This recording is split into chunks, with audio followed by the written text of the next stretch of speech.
Olá, boa noite, caros internautas. Fala-vos Divaldo Garcia Luquilene.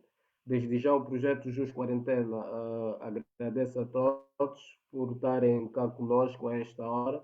Pedimos as nossas sinceras e honestas desculpas. A tecnologia tem dessas, algumas falhas na verdade, o nosso técnico informático teve de rever a situação. E já agora creio que estamos em condições de abordar o tema de tamanha importância que é relativa à Constituição, à lei, da probidade pública, o combate à corrupção em Angola e desafios do futuro. Caros internautas, desde já agradecemos os nossos parceiros, agradecemos a todos que nos estão a acompanhar.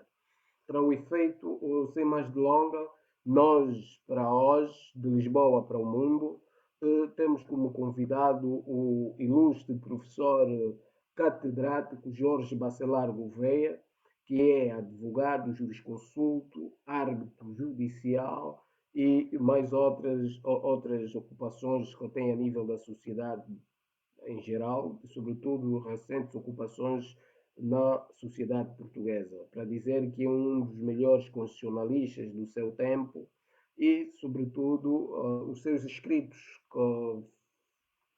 que tiveram a sua origem há mais de 20 anos e hoje fazem sentir, sobretudo, a questão que vivemos hoje, a questão pandémica, a questão excepcional, estamos a falar aqui de exceções constitucionais, do direito constitucional e, sobretudo, a questão que vivemos a nível de calamidade pública, sobretudo o estado de emergência, que agora a maior parte dos países do mundo.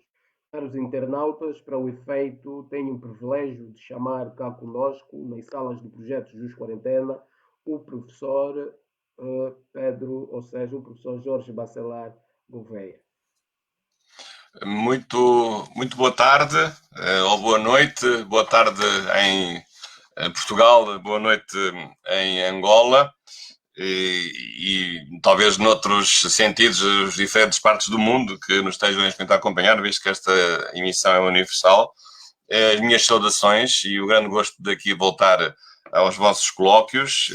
Uma saudação muito especial ao Dr. Edvaldo Luquilene, que fez aqui a apresentação sempre benevolente do meu currículo. Também gostaria de cumprimentar colegas também de jornada na organização deste projeto, o Dr. Manuel Chacamba e a Dra. Etze Guenete, aliás, que foram também meus alunos, e dar-vos os parabéns, aliás, por este projeto que começou numas circunstâncias, como também disse agora o Dr. Edvaldo, excepcionais de estado de emergência, de estado de calamidade, de pandemia, mas julgo que é uma maneira de discutirmos assuntos jurídicos de uma forma intercontinental e que deve permanecer muito para além do tempo que vamos esperar que seja rápido quando esta pandemia terminar.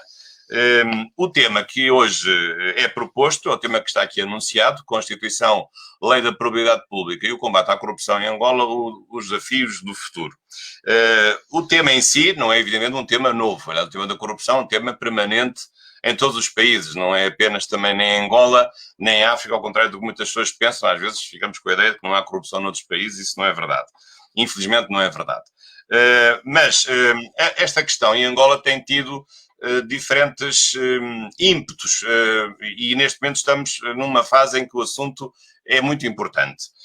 Sabem que em Angola temos, na dita Terceira República, uma nova Constituição que foi aprovada em 2010, logo a seguir foi feita a Lei da Probidade Pública, aliás, lei que depois foi sendo aplicada com algumas vicissitudes, uma delas, aliás, que envolveu a engenheira Isabel dos Santos, mas depois, com a mudança da legislatura e a mudança dos titulares dos órgãos de soberania, também o assunto da corrupção teve outro tipo de tratamento, porque realmente houve várias medidas que foram tomadas, medidas temporárias de repatriamento de capitais, que suscitaram na altura novas leis, incluindo também a questão do branqueamento de capitais, e até uma lei intercalar de medidas de coação. Já tive a ocasião também na altura, sobre esse assunto, até de emitir um parecer jurídico como foi pedido, e até que agora, há poucos dias, sai, finalmente, porque o assunto que estava a ser discutido há anos, o novo Código Penal de Angola, que vai substituir, imaginem, um código de 1886, português, na altura, do Portugal colonial, e depois também um novo Código de Processo Penal angolano, que veio substituir um código de 1929. Portanto, assim se completa, digamos assim, neste arco de 10 anos, um conjunto de nova legislação, primeiro a legislação constitucional e depois a legislação ordinária, que se relaciona de um modo muito intenso com o combate à corrupção, não só nos aspectos criminais que ele tem, mas também noutros aspectos. E, portanto, penso que o facto de ter saído estes dois códigos há poucos dias, e o facto também de ser sempre um tema importante, o problema da corrupção em Angola, em Portugal, em qualquer lugar do mundo, isto suscitou o interesse de se poder revisitar este tema. E eu talvez começasse por enquadrar o fenómeno da corrupção do ponto de vista jurídico, porque quando nós falamos em corrupção, nós estamos a falar num sentido unívoco, porque a corrupção pode ter vários sentidos. O sentido comum que as pessoas têm, o senso comum, é o de que a corrupção significa o desvio do dinheiro que deve estar ao serviço de todos para estar ao serviço de alguns ou de algum. Portanto, esta que é a ideia, no fundo, a ideia de base é a violação ou colocar em causa a prossecução do interesse público, não do interesse público qualquer, mas o interesse público que se traduz, sobretudo, em vantagens de natureza patrimonial, embora a corrupção não seja apenas ligada às vantagens de natureza patrimonial. E, portanto, esta é que é a ideia, digamos, comum, generalizada na opinião pública sobre a corrupção. Embora depois, do ponto de vista do direito, e o direito aqui tem uma atitude, digamos assim, de punição ou de desagrado em relação à corrupção, porque as normas jurídicas não querem que haja corrupção, ou querem que haja o menos possível corrupção. E assim é que deve ser, porque se há corrupção, não há, evidentemente, a prossecução do interesse público, e se há corrupção, aquilo que é de todos é apenas de alguns. E nós queremos que aquilo que é de todos seja para todos. Portanto, é muito lógico que haja, da parte do direito, um conjunto de reações para reprimir, para desvalorizar, para limitar ou para proibir o fenómeno da corrupção. Claro que a reação que nos vem logo à ideia é a reação penal, ou seja, considerar a corrupção como um crime. A definição de crime corresponde sempre a uma punição com pena de prisão. Embora depois, na prática, a corrupção, que aqui pode ser entendida em sentido amplo, do ponto de vista do direito penal, corresponde depois a vários tipos criminais específicos. Há a corrupção ativa e passiva, há o tráfico de influência, que também se insere nesta ideia, o chamado peculato e o recebimento indevido de vantagens. Portanto, do ponto de vista penal, não penso que a corrupção é um só crime, integra-se naquilo que nós chamamos os crimes económicos ou financeiros, e depois há vários tipos que não são corrupção, mas se podem integrar dentro desta ideia de desviar aquilo que é público para um interesse particular. Mas não é só no direito penal que a corrupção é reprimida. Ela também é reprimida do ponto de vista administrativo, porque a corrupção significa sempre uma má gestão do ponto de vista do cumprimento dos deveres por parte da administração e por parte dos titulares que praticam atos de corrupção. Portanto, pode levar à existência de infrações de natureza administrativa, aplicação de coimas, pode até levar à existência de infrações de natureza disciplinar, portanto, pode dar origem a ilícitos disciplinares, e mais do que isso, a própria corrupção pode também, no limite, levar a ilícitos de natureza financeira, porque muitas vezes a corrupção significa más contas públicas e, portanto, a fiscalização das contas públicas, ao detectar fenómenos de corrupção, considera esses comportamentos como comportamentos ilícitos. Isto para já não falar, digamos, da responsabilidade política que muitas vezes as pessoas que praticam a corrupção ficam investidas e, portanto, muitas vezes nós sabemos que em muitas eleições os políticos corruptos ou que praticam a corrupção muitas vezes não são eleitos e são punidos não só pelas vias que eu acabei de referir, mas muitas vezes pela via política através da censura que a sociedade lhes dirige para que eles sejam afastados do poder e, portanto, assim possam cessar os atos de corrupção. Portanto, vejam que a reação do direito é uma reação em diferentes níveis. Reação penal, reação administrativa, disciplinar, reação financeira, reação política e até uma reação ao nível dos ilícitos civis, porque a corrupção pode dar origem a uma obrigação de indemnizar o próprio Estado, porque aquele que corrompe ou que é corrompido estão a subtrair património ao Estado e podem ficar, além da questão criminal, podem ficar na situação de devedores, porque provocaram um prejuízo ao Estado, precisamente o prejuízo exatamente simétrico à vantagem devida que retiraram do património público. Portanto, esta é a ideia da corrupção do ponto de vista jurídico. Mas a corrupção também tem sido enquadrada, e hoje é um tema muito importante nas relações internacionais, tem sido muito enquadrada na cooperação internacional e, sobretudo, também nas Nações Unidas. E é um tema que é muito mais do que um tema jurídico, é um tema, desde logo, moral, é um tema de natureza cultural. Diz-se que há sociedades mais corruptas do que outras, diz-se que o grau de percepção da corrupção, que não é só medido pelo número de crimes ou pelo número de condenações, é variável. Aliás, há instituições que fazem um ranking dos países mais corruptos e menos corruptos no mundo. Aliás, Portugal tem vindo a descer nesse ranking, infelizmente. Portanto, a corrupção não é apenas uma realidade jurídica, mas também é uma realidade cultural, é uma realidade de percepção da opinião pública, de natureza sociológica. A corrupção tem graves danos do ponto de vista económico, porque cria uma economia paralela e, portanto, cria uma economia que não se sabe que existe, que é clandestina, em que não há impostos, e, portanto, tudo acontece de uma forma arbitrária e fora do controle dos órgãos legítimos.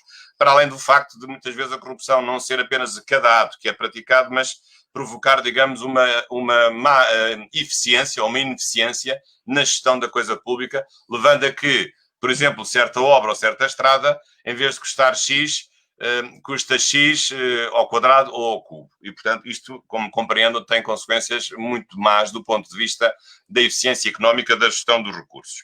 E, portanto, do ponto de vista das Nações Unidas, recentemente tem-se feito muito fincapé num conceito muito interessante, aliás, embora controverso, que é o conceito de boa governação, ou de good governance, ou boa governança. Há várias expressões, umas mais brasileiras, outras mais aportuguesadas, mas, portanto, a ideia da boa governação. Mas a boa governação não é só o combate à corrupção, é um pouco mais do que isso. A boa governação significa, com certeza, o combate à corrupção, mas significa também todo um conjunto de instrumentos que acabam por se condensar naquilo que nós, os juristas e, sobretudo, os constitucionalistas, chamam o Estado de Direito Democrático. Sobretudo a ideia de que há uma separação dos poderes, cada um tem a sua competência, que há uma distinção entre o interesse público e o interesse privado e, sobretudo, que há uma fiscalização e uma prestação de contas por parte de todos os governantes. E, portanto, esta ideia da boa governação é uma ideia que tem sido desenvolvida, sobretudo nos últimos anos, pelas Nações Unidas, não só em programas de apoio aos países em vias de desenvolvimento, como até os países que têm novas constituições, normalmente são auxiliados por parte das Nações Unidas para a criação de constituições em que este conceito seja reconhecido. Além de que a própria Organização das Nações Unidas tem recomendado aos países a adoção de um conjunto de tipos de crime que correspondem à repressão da corrupção, corrupção agora em sentido amplo. É a Convenção de Mérida, que fala em diversos instrumentos. Aquele que tem sido mais controverso, porque em todos os países há o crime de corrupção ativa e passiva e o crime de tráfico de influência e o crime de peculato, isso não tem nenhum problema, mas há um que tem sido problemático, que em Portugal nós temos discutido até a exaustão, que é o crime de enriquecimento ilícito dos titulares dos cargos públicos. Já foram feitas 2 tentativas para consagrar esse novo tipo de crime, mas das 2 vezes o Tribunal Constitucional Português pronunciou-se pela inconstitucionalidade desse tipo de crime. E esse crime também está previsto na tal Convenção de Mérida como uma das recomendações que as Nações Unidas fazem aos países para quererem combater mais eficazmente a corrupção, deverem consagrar também este tipo criminal de enriquecimento ilícito por parte dos titulares dos cargos políticos. Portanto, é um aspecto importante. E eu até vos posso dar, como português e como amigo de Angola, uma excelente notícia, que Angola tem o conceito de boa governação na sua própria Constituição. Curiosamente, penso que às vezes as pessoas esquecem isso, mas eu vou aqui recordar qual é o preceito da Constituição angolana, de 2010, em que esse conceito está claramente referido, ainda que numa lógica, digamos, orçamental e de fiscalização orçamental e de execução do orçamento. É o artigo 104, número 4, que diz o seguinte, vou passar a ler. A execução do Orçamento Geral do Estado obedece ao princípio da transparência e da boa governação e é fiscalizado pela Assembleia Nacional e pelo Tribunal de Contas em condições definidas por lei. Portanto, a Constituição angolana deve ser das poucas constituições do mundo, e eu conheço muitas, que, com a vantagem de ser recente, mas que recebeu, que acolheu o novo conceito doutrinário e jurídico de boa governação. Aí está ele, no artigo 104, número 4 da Constituição da República de Angola de 2010. Portanto, penso que é um aspecto muito importante que também Angola tenha, para já na Constituição, mas não só, tenha dado o reconhecimento desse mesmo conceito. Portanto, isto era a primeira ideia do enquadramento, quer da corrupção do ponto de vista jurídico, quer da corrupção como um fenómeno mais amplo que ultrapassa a dimensão jurídica e sendo certo que Angola também recebeu este mesmo conceito. Agora, podemos também discutir, e também o Edvaldo está à vontade para me interromper, mas podemos também depois discutir vários aspectos mais concretos. Eu talvez falasse agora da lei da propriedade pública. Não vou falar da legislação que existia antes de combate à corrupção, porque essa legislação agora foi revogada pelo novo Código Penal. Mas a questão da corrupção, ao contrário do que muitas pessoas pensam, e a preocupação com o seu combate sempre existiu, porque a corrupção sempre esteve no Código Penal, mesmo no Código Penal anterior, embora de 1886, e em legislação avulsa. Mas, sobretudo, eu chamo a atenção para a Lei da Propriedade Pública, que é uma lei que foi feita logo a seguir à Constituição, em março de 2010, que é uma lei, enfim, inspirada numa lei brasileira, juntamente com outra lei muito importante, a Lei do Património Público, que são duas leis que têm precisamente uma preocupação, não tanto uma preocupação criminal, mas uma preocupação, eu diria, de gestionária e administrativa, para prevenir e reprimir atos que possam também ser qualificados como corrupção. A ideia da propriedade pública assenta em dois princípios, que são, aliás, muito importantes. É o princípio, por um lado, o princípio da imparcialidade da administração, embora isto já estivesse consagrado na vossa lei do procedimento administrativo, e, por outro lado, o princípio da transparência. E, portanto, esta lei da propriedade pública não acrescentando radicalmente nada de novo, porque estes princípios já existiam ou na Constituição ou na legislação administrativa dispersa, mas veio pelo menos chamar a atenção, sendo um diploma único, para um conjunto de regras. E, aliás, com uma ampla aplicação subjetiva a todos os agentes públicos e identificando um conjunto de situações, nomeações, contratos, em que poderia haver conflito de interesse e, portanto, elencando um conjunto de situações consideradas proibidas e depois também avançando na parte final com a questão das responsabilidades que correspondem, digamos, à infração de várias normas desta lei da propriedade pública. Muitas vezes me perguntam, têm perguntado, muitas vezes que tenho ido a Angola, então se esta lei já existe desde 2010, porque é que a situação que se foi vivendo não foi melhorando desse ponto de vista? Pelo menos a percepção das pessoas, não vou agora fazer aqui uma apreciação política. Porque às vezes as leis não são conhecidas, não são bem interpretadas, não são aplicadas, mas que esta lei já existe desde 2010 e existe, embora a lei possa ser aperfeiçoada e deva ser aperfeiçoada. Porque eu lembro na altura, houve um episódio que se relacionou com a nomeação da engenheira Isabel dos Santos para a presidência da Sonangol e, de facto, na altura suscitou-se a dúvida sobre se esse ato que foi praticado pelo seu pai, antigo Presidente da República, o engenheiro José Eduardo dos Santos, estava ou não estava a violar a lei da propriedade pública. Era precisamente essa era a questão jurídica, acho que ocupou muitos comentários na internet, até houve pareceres jurídicos escritos um parecer, pelo menos, que eu conheço, de dois professores de Coimbra, ilustres professores, acho que eu respeito o professor Cindo Monteiro e o professor Almendo Sá. Eu próprio, aliás, porque de vez em quando me perguntam coisas, eu próprio dei uma opinião a um jornal, a um telejornal da TPA sobre o assunto, enfim, vários outros angolanos também se pronunciaram, e de facto havia dois tipos de problemas nesse caso concreto havia dois tipos de problemas, claro que uns muito indignados por essa nomeação ter sido dada, outros dizendo que essa nomeação não violava a lei da propriedade pública. E na altura até houve uma coisa muito interessante, foi uma ação popular colocada para invalidar a nomeação dessa pessoa para o cargo de Presidente da Sonangol. Aliás, eu até depois consultei o processo, houve um processo judicial no Supremo Tribunal de Angola, aliás, que deu razão ao Presidente da República de então, portanto, não considerou o ato inválido, mas considerou o ato válido. mas até numa curiosa solução, enfim, discutível, de ter aceito que uma providência cautelar, porque era uma defesa cautelar, convolou num processo principal, mas não deu razão aos peticionantes no sentido de considerarem que a nomeação fosse inválida.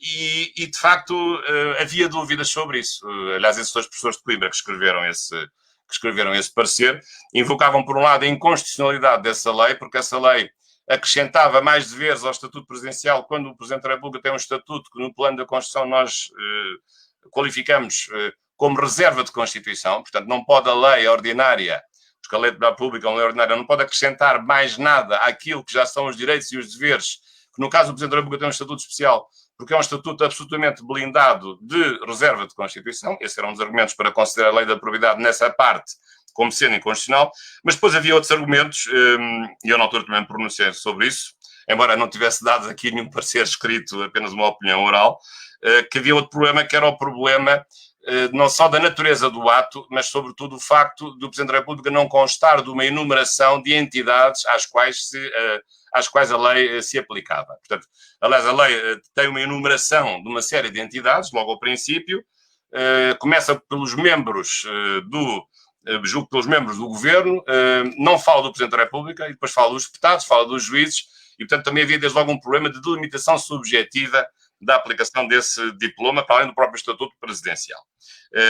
E foi nessa base que eu também dei essa opinião, e portanto, mas aliás a opinião que estes professores de Coimbra, tendo feito aquele parecer,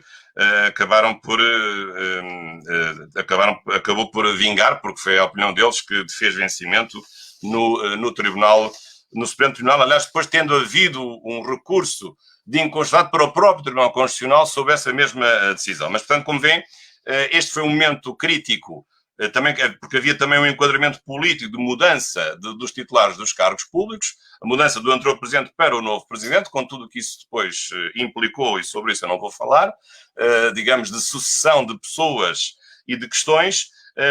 Portanto, foi um momento realmente quente. Não sei se houve outros casos em que também tivesse sido aplicada a lei da probidade, mas esse foi um momento, a meu ver, bastante crítico e que realmente suscitou, por parte da opinião pública, diferentes opiniões, também muitos dos angolanos, também com opiniões divergentes, uns a considerarem que sim, que essa nomeação era legal, outros considerarem que a nomeação não era legal. A verdade é que o assunto ficou encerrado.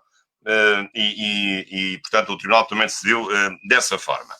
Mas, portanto, isto prova que a questão da corrupção e a questão da lei da probidade é uma questão que deve ser de novo repensada, porque essa lei, cuja aplicação prática eu não conheço, porque não vivo em Angola, mas talvez essa lei agora, num contexto que é mais favorável a uma maior repressão da corrupção, talvez essa lei pudesse ser aperfeiçoada e até conjugada com uma nova realidade que, entretanto, surge e que foi surgindo, que são novas medidas também de combate à corrupção. Não só uma nova lei que saiu este ano, em fevereiro, julgo eu, uma lei contra o branqueamento de capitais, que é uma matéria altamente complexa, por um lado, porque a corrupção também está associada ao branqueamento de capitais, evidentemente, embora não sejam, os crimes não são os mesmos, mas agora recentemente com o novo Código Penal e o novo Código de Processo Penal. Portanto, penso que agora estamos num momento em que penso que seria útil para a comunidade jurídica, judiciária e para a comunidade angolana se poder repensar toda essa matéria, mas com um norte muito importante, que aliás é por isso que eu referi essa palavra como a primeira palavra do título da minha apresentação, que é a Constituição. Porque o fenómeno da corrupção é um fenómeno mau, que deve ser reprimido, de que ninguém gosta, porque ficamos todos prejudicados, mas o combate não pode ser um combate arbitrário. Tem que ser um combate dentro das garantias que uma Constituição de Estado de Direito Democrático deve conferir. Garantias de atuação dos poderes públicos, evidentemente daqui dos poderes de investigação do Ministério Público, do Poder Judicial e do Poder Administrativo, mas também garantias do lado das pessoas que podem eventualmente ser acusadas de corruptas, também para se defenderem dentro dos direitos que têm, direitos fundamentais, mesmo no âmbito do processo criminal que eventualmente tenha sido suscitado. Portanto, aqui não podemos também passar, digamos, do 8 ao 80, como de uma situação em que não havia nada, ninguém perseguia ninguém, e para um outro extremo em que todos perseguem todos, esquecendo que pelo meio tem que haver aqui um equilíbrio, que me parece, aliás, bem feito, que é precisamente aplicar a Constituição da República de Angola de 2010, que pode ter, com certeza, os seus aspectos controversos,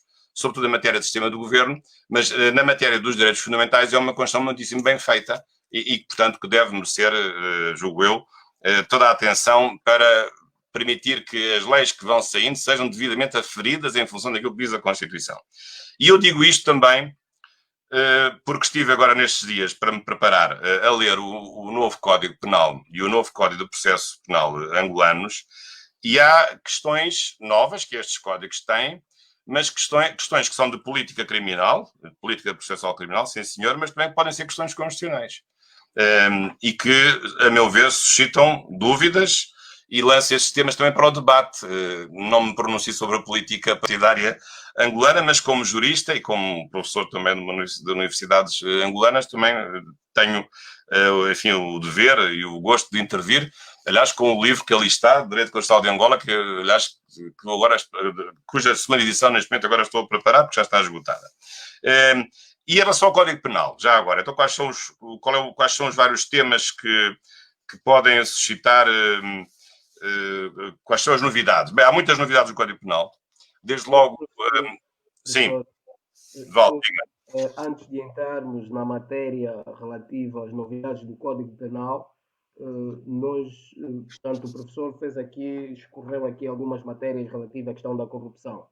E sabemos que é um tema sensível. O professor fez uma breve noção e os tipos de corrupção, falou do ponto de vista geral e também falou sobre a dimensão do direito, a reação do direito a nível da corrupção e suas consequências, quer do ponto de vista penal, civil e criminal.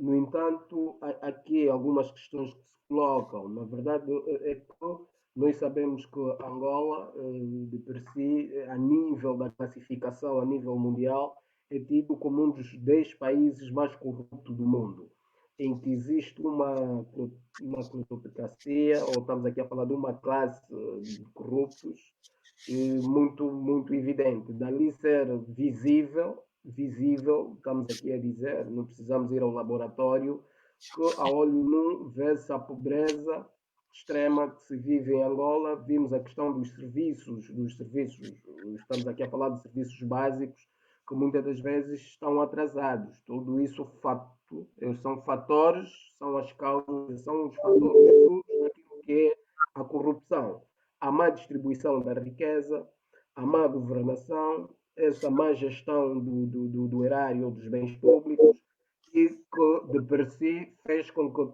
tivéssemos e temos um país que tem, quer ou quer não, nós temos uma corrupção endémica. Uma corrupção endémica que há autores que também vão defendendo que hoje, em alguns países do mundo, a corrupção já é tida como algo cultural. Daí, por exemplo, da realidade angolana existir a tal famosa gasosa, quer nas instituições públicas, quer nos hospitais. O cidadão está a conduzir, mesmo estando legalizado ou legal. Portanto, o polícia chega e também pretende uma tal gasosa. Não conseguimos a uma organização. Quer dizer, os valores inverteram-se.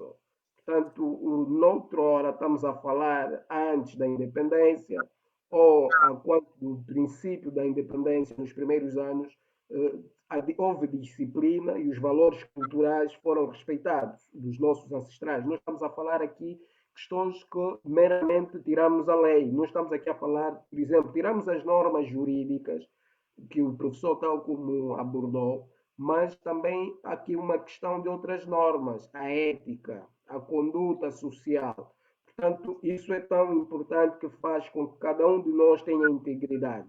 Com a integridade e a ética, nós teremos aquilo que fora das normas imperativas, nós conseguimos ter uma Angola melhor e inverter a questão, porque já foi um país melhor, um bom local para se viver, e que, na verdade, houve a inversão dos valores. É nesse quesito que se diz, por exemplo, o resgate dos valores. Se sim. resgatarmos, buscarmos os valores, todo mundo vai querer ficar na fila, esperar a sua vez, respeitar os mais velhos. portanto, tudo entra onde deve entrar. E com sim, isso, eu quero dizer que há algumas autoras que eu já li também fazem menção sobre alguns interesses internacionais, algumas políticas internacionais, organizações internacionais, que têm como fim desestabilizar os Estados, os governos, sobretudo colocando a elite política corrupta para depois ter uma maneira de assambarcar os recursos. E com isto, nós vemos alguns sinais a nível de alguns países africanos. E nós, por exemplo, tivemos uma grande crise de corrupção na Grécia, de 2008, que gerou a tal crise. E por hoje também vemos, por exemplo, na África, um dos países alvo, a África, estamos a falar também de alguns países do Oriente, mas sobretudo na África, em que há países em que é instaurada a briga entre membros. Nós vemos, por exemplo, no setor público, estamos aqui a falar da administração pública, que faz com que a tal corrupção é tida como uma corrupção cultural, estamos aqui a tratar de questões endémicas, como uma doença, uma patologia. Por exemplo, um dos fatores também pode incidir, por exemplo, nas políticas públicas, por exemplo, a má remuneração dos funcionários. Se nós não tivermos os serviços organizados, não tivermos as tais políticas públicas, portanto, aquilo que é a prossecução do interesse público, cabe a órgãos que foram legitimados pelo povo poderem fazer o seu trabalho, emprestar esse saber ao povo. E ali as questões também vão entrando. Portanto, é sim. dali que tudo começa em casa, começa no bairro e depois vai às instituições.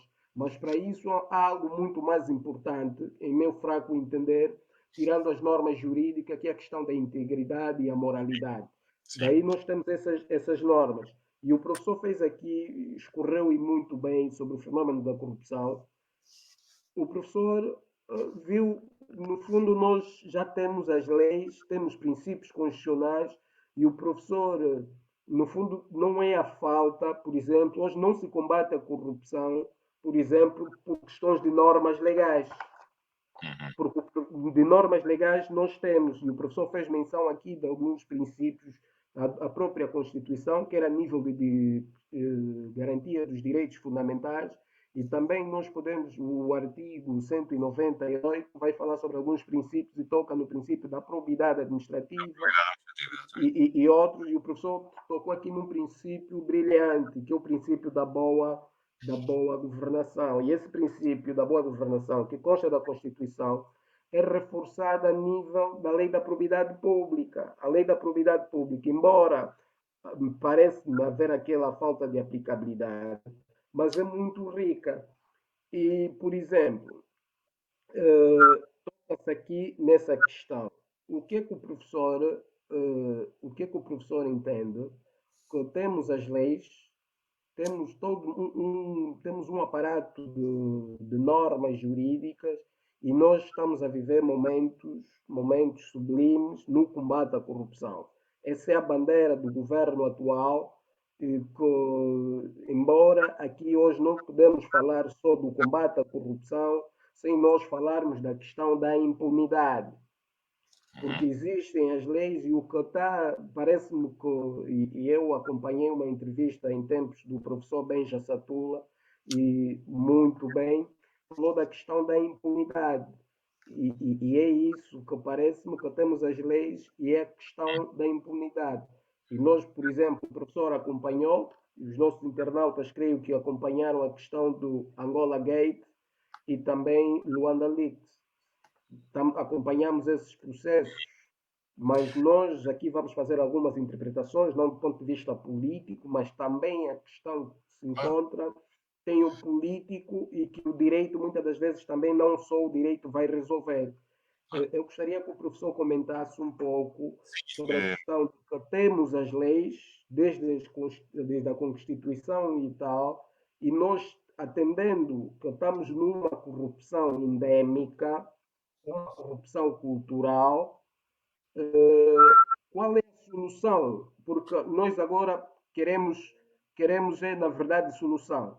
Quais são os caminhos? Quais são os caminhos que o professor ajuda, quer do ponto de vista da legislação que fez sem antes preterirmos ou entrarmos na lei penal portanto, ver a questão, onde é que estão os problemas? Porque o professor toca aqui no princípio da boa administração, ou seja, da boa governação, e falou nesse princípio, o professor falou da questão, uma questão muito importante, que é a separação de poderes. A separação de poderes.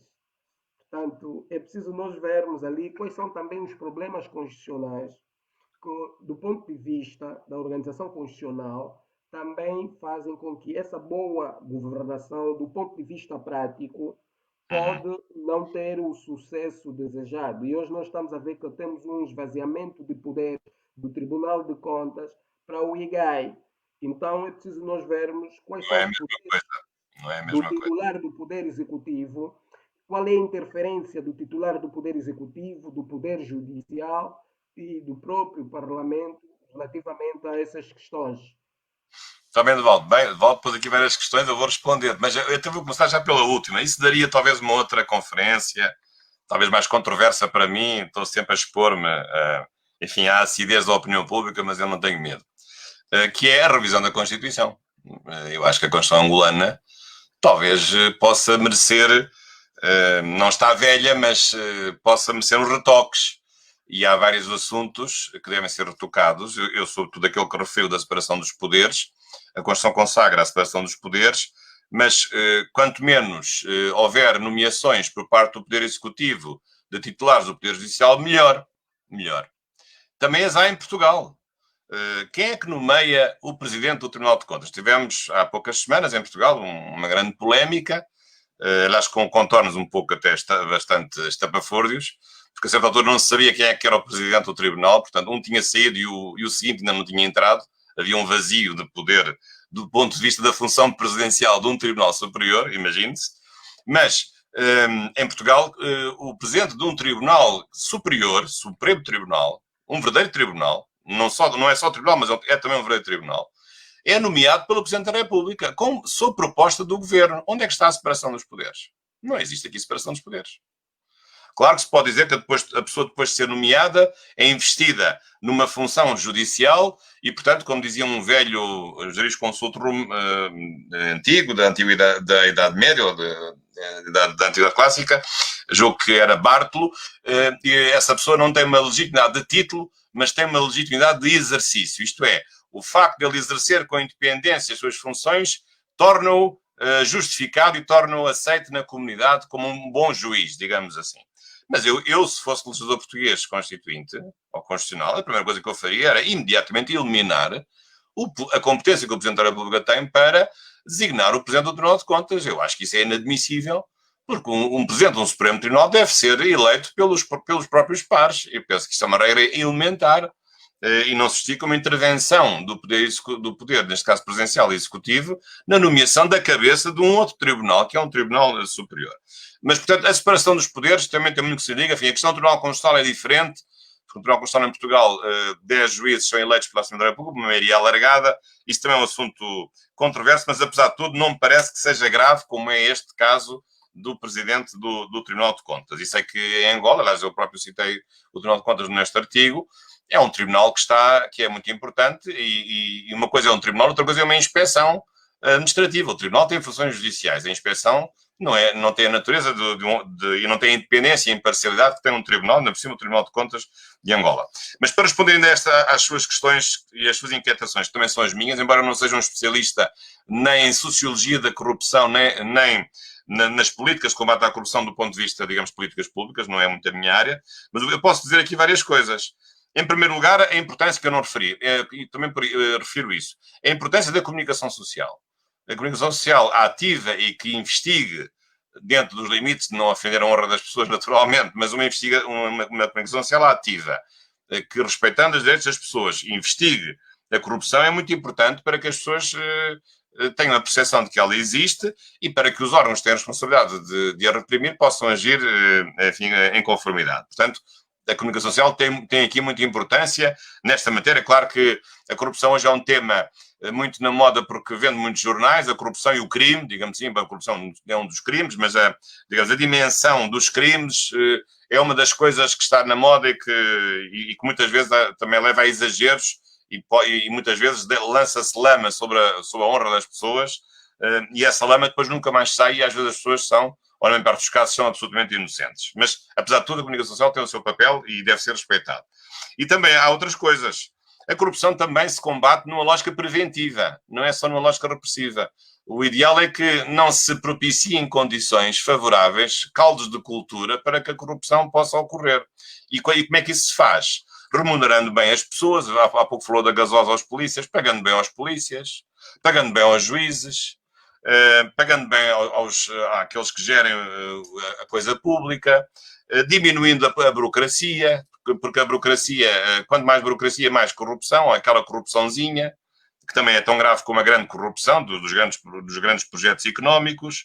Portanto, também é uma lógica de prevenção e uma lógica de simplificação administrativa. São duas coisas que estão muito ligadas. E as instituições, sobretudo, que lidam com muito dinheiro e que fazem adjudicações de muitos milhões, devem ter planos de combate à corrupção, saber quais são os passos a dar antes das adjudicações serem feitas para precisamente não caírem na tentação. Portanto, aqui é sempre evitar cair na tentação, porque quando temos tentações, às vezes caímos nelas, como é evidente. Depois há um fundo de base, que é um fundo moral e até um fundo religioso, e onde eu acho que aí, com o devido respeito, tem-se feito muito pouco. Acho que cabe muito às confissões religiosas e algumas ONGs puxar pela moralidade da vida pública.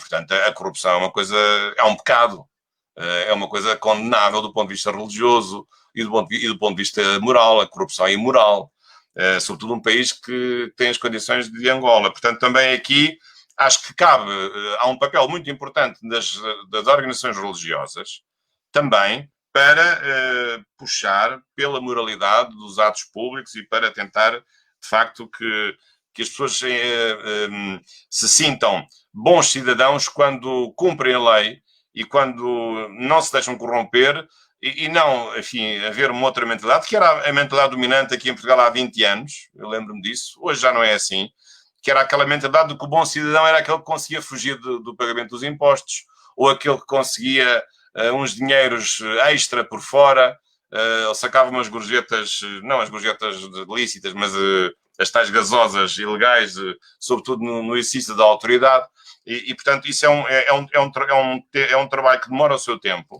não é fácil, mas é um trabalho que é possível fazer, e reparem que a corrupção é possível combater, e há muitos exemplos em muitos países que eram há 30 ou 40 anos países muito corruptos e que hoje não têm quase corrupção alguma. Isso é possível. Não é impossível. Porque às vezes também tenho a ideia de que as pessoas acham que a corrupção é impossível de se combater, ou porque no fundo há apenas a sucessão de titulares de cargos públicos. Os anteriores eram corruptos, agora vêm os novos, também vão ser como os anteriores, porque também vão comer dinheiro, etc. Aquela conversa assim mais popularucha, que nós ouvimos dizer, não, nós estamos no meio da sociedade, não é? Isso não é bem assim. Há sempre gente séria, em primeiro lugar, e há maneiras e há modos de diminuir a corrupção e de aumentar o combate à corrupção. Isso não se faz de um dia para o outro, e há erros pelo caminho de todos, com certeza, haverá, a começar por nós juristas, mas penso que é preciso não desanimar e também puxar um pouco a um conceito de bom cidadão, bom citoyen, enfim, uma concepção republicana francesa, digamos assim, aliada também a uma visão, enfim, para quem tem uma visão também religiosa, digamos, Jesus Cristo tantas vezes falava na sociedade corrupta judaica do seu tempo, e portanto penso que isso, acho que seria importante também essa invocação e essa dimensão de natureza religiosa. Mas isto já é uma outra realidade. Também falou das pressões internacionais, enfim, também acredito que existam, porque evidentemente os grandes interesses internacionais, as grandes multinacionais não olham para os países em vez de desenvolvimento e para Angola em particular com amizade. Essas instituições não têm amizades, têm interesses. E os seus interesses é depredar, ou predar o mais possível, dos países que estejam em situação de fragilidade. E, portanto, servem-se muitas vezes instrumentos para fazer a predação dos recursos desses países. Mas, portanto, é preciso que as autoridades de cada país também se possam, enfim, erguer e possam pedir ajuda para combater. E hoje é muito importante porque a cooperação internacional entre as polícias é hoje muito forte. Penso no caso de Angola, a cooperação, por exemplo, ao nível tributário é muito importante. Até há bem pouco tempo não havia, Angola era dos poucos países do mundo que não tinha convenções de dupla tributação com outros países. Isso, a meu ver, sempre foi um erro. Aliás, no meu caso em particular, porque até me obrigava a pagar impostos 2 vezes, quando da minha remuneração como professor em Angola, depois tinha que declarar em Portugal. Não só essa injustiça da dupla tributação que eu sofria, isso era ao menos, mas é sobretudo as convenções de dupla tributação têm esta vantagem, é que permitem a troca de informações entre administrações tributárias. E, portanto, muitas vezes a corrupção só é combatida através da via dos crimes fiscais. Mas os crimes fiscais têm que ser investigados. Como é que eles são investigados? São crimes que são cometidos de uma forma internacional, através da cooperação entre as várias administrações tributárias dos vários países. Portanto, fico feliz porque Angola fez recentemente com Portugal um acordo sobre dupla tributação, que é o nome que se chama, mas é mais do que isso, é um acordo também de troca de informações de natureza tributária. E penso que essa também será uma via que vai ter os seus frutos a médio prazo e, portanto, penso que desse ponto de vista as notícias também são boas. Portanto, Edvaldo, é um pouco este o enquadramento que eu gostaria de acrescentar. Não sei se agora quer que eu lhe fale um pouco sobre então o Código Penal e o Código de Processo Penal, talvez mais 10 minutos. O que é que lhe parece? Sim. Ora bem, então em relação ao Código Penal e o Código de Processo Penal, e perdoem-me os penalistas e os justos processualistas se eu for aqui dizer alguma asneira, porque realmente eu não sou um especialista em direito penal nem em direito processual penal, embora saiba e já tenha até lecionado. Mas isto é um olhar um olhar do constitucionalista. O Código Penal tem várias novidades. De facto tem. Eu acompanhei a elaboração, demorou muito tempo. Houve uma questão que encravou muito a conclusão do Código Penal, foi a questão do aborto. E a solução que ficou foi a do aborto, que é um crime contra a vida uterina, continua a ser punido, embora com aquelas exceções, as 3 exceções que são hoje reconhecidas, quando há violação da mulher, ou quando há perigo para a vida ou para a saúde da mãe, ou quando há malformação do feto. O caso da legislação, a UAN até diz uma coisa até mais restritiva e interessante, que é o feto ser inviável, que é uma coisa diferente de malformação. Parece-me que é bem melhor essa formulação do que a formulação portuguesa. E, portanto, essa questão é uma questão, enfim, mais sensível, que foi resolvida, mas o vosso Código Penal é um código bastante bom, ou muito bom, porque tem coisas novas, muito importantes. Desde logo, insere os crimes contra a humanidade. Os crimes que estão no TPI, embora Angola não tenha ratificado o Estatuto de Roma que criou o TPI, mas, na verdade, os crimes que estavam no TPI estão no Código Penal angolano, o que é curioso. Portanto, no fundo, Angola acaba por pertencer ao TPI de uma forma indireta, porque insere no seu catálogo de crimes internos os crimes que são punidos ao nível do TPI. Portanto, essa é outra boa novidade. O Código também tem crimes informáticos, que é outra boa novidade. Insere no Código os crimes informáticos. Há uma série de novos crimes ligados à proteção da mulher e aos crimes hoje que estão muito em voga, a violência doméstica e a discriminação. Portanto, o ato de discriminar alguém pelas razões que não justificam a discriminação são atos considerados criminosos em certas circunstâncias. O assédio sexual também está previsto diretamente. Portanto, eu penso que isso são coisas interessantes, coisas novas, para além daquilo que já existia, com certeza, e que está bem. E, portanto, desse ponto de vista, penso que faço aqui uma avaliação positiva do Código Penal. Agora, em relação ao Código de Processo Penal, é uma matéria mais complexa. Eu aqui, no Código de Processo Penal, talvez não fosse tão benevolente e tão elogioso. Porque eu penso que há questões que ainda precisavam de ser, digamos assim, talvez reelaboradas e reestudadas.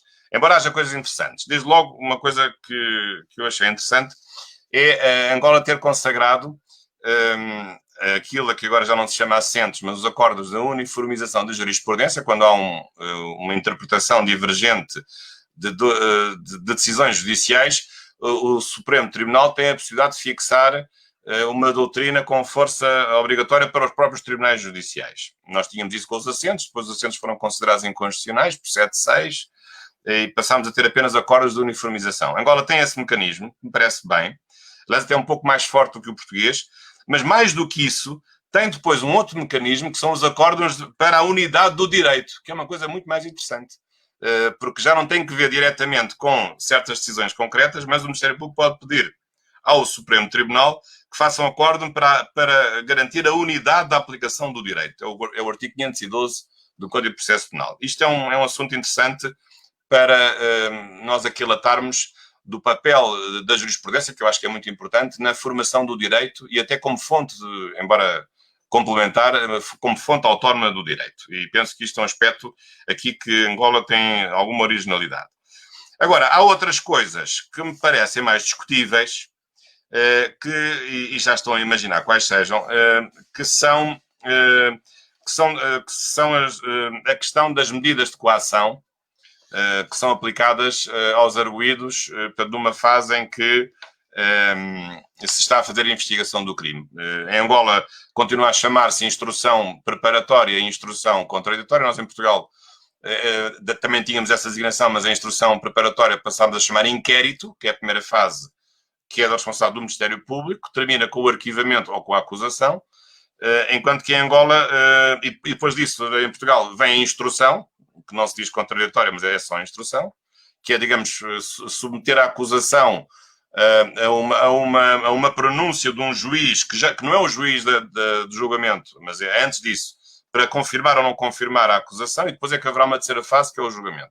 Angola não fez esta separação e fala sempre numa instrução que, numa primeira fase, o nosso inquérito se chama preparatória, e depois da acusação pode haver uma instrução contraditória, que é a nossa instrução tout court. E porquê é que isto em si é discutível? Porque eu não sei se é este o modelo que está na Constituição, tenho as maiores dúvidas sobre isso. Mas pior do que isso é que é haver medidas de coação. O que é que são medidas de coação? São aquelas medidas que são aplicadas aos arguidos para garantir provas, para não se perderem provas, para eles não fugirem ou para não continuarem a atividade criminosa. São as 3 razões para haver medidas de coação.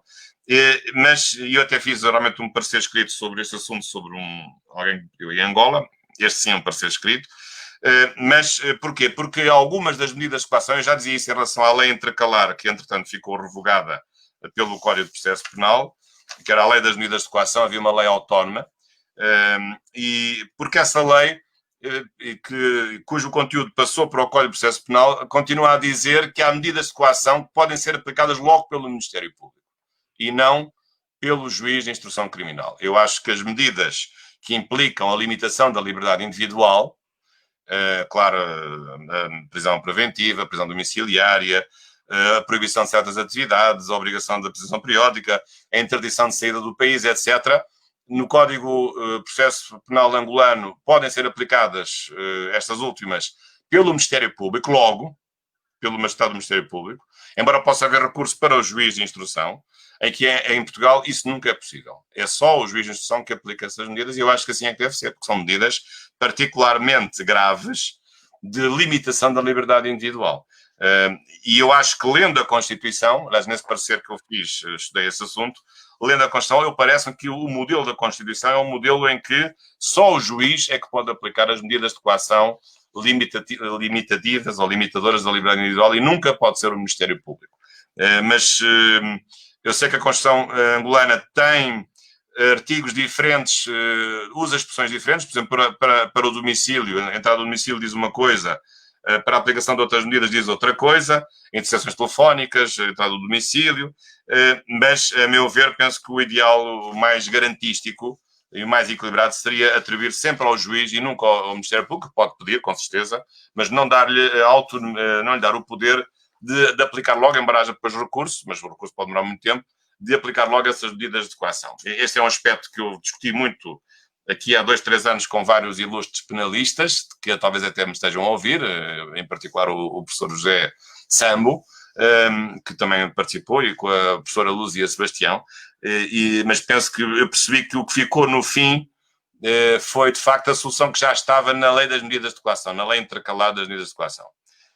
Mas eu gostaria que se tivesse ido mais longe e que se limitasse mais o poder do Ministério Público e que se aumentasse a capacidade de intervenção do próprio juiz, que evidentemente tem um estatuto de independência que é diferente do estatuto do Ministério Público, que é apenas autónomo e não é independente do ponto de vista do modelo constitucional vosso e nosso e em geral nos vários países.